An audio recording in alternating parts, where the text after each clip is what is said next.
আসসালামু আলাইকুম রহমতুল্লাহ শেখ। ওয়ালাইকুম আসসালাম ওয়া রাহমাতুল্লাহি ওয়া বারাকাতুহু। জি কামরুজ্জামান বলেন। বাফের থেকে বলছিলাম।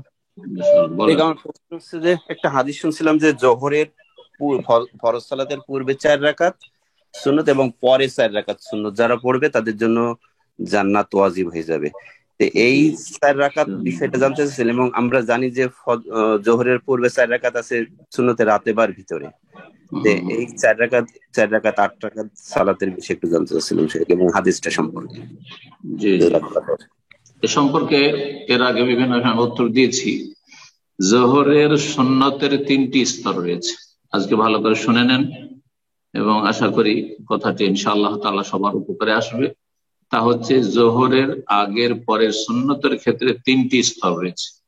একটা হচ্ছে সর্বনিম্ন স্তর, প্রাথমিক স্তর, তারপর একটা হচ্ছে দ্বিতীয় মাঝামাঝি স্তর, আর একটা হচ্ছে উচ্চ স্তর। জি, যেটা সবচেয়ে উত্তম।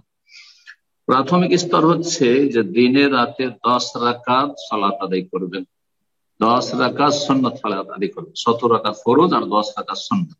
এই 10 রাকাত যখন সুন্নত, যা আব্দুল্লাহ বিন উমর রাদিয়াল্লাহু তাআলা আনহুমা থেকে বর্ণিত হাদিস, হাফেজ তুমি রাসূলুল্লাহ সাল্লাল্লাহু আলাইহি ওয়াসাল্লাম 10 রাকাতিন, আমি রাসূলুল্লাহ সাল্লাল্লাহু আলাইহি ওয়াসাল্লাম থেকে 10 রাকাতের কথা সংরক্ষণ করে রেখেছি, মনে রেখেছি যে তিনি 10 রাকাত সুন্নতের তালিম দিয়েছেন, শিক্ষা দিয়েছেন।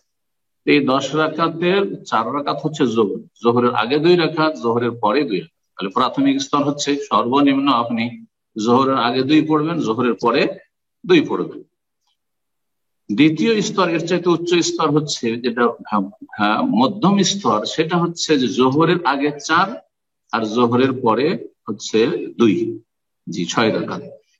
তাহলে এর মাধ্যমে আপনি ওই হাদিস পর আমল করবেন যে হাদিসে বলা হচ্ছে যে মান সাল্লা ফিল ইয়াউমে ওয়াল লাইলা ইসনাতাই আশারাতা রাকাতান, যেই ব্যক্তি দিন রাতে 12 রাকাত সালাত আদায় করবে।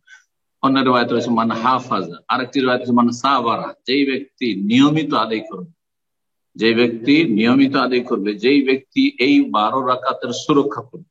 দিন রাতে 5 ওয়াক্ত সালাতে 12 রাকাত, তো 12 রাকাত হলে জোহরের আগে 4 আর জোহরের পরে হচ্ছে 2। এটা হচ্ছে দ্বিতীয় স্তর।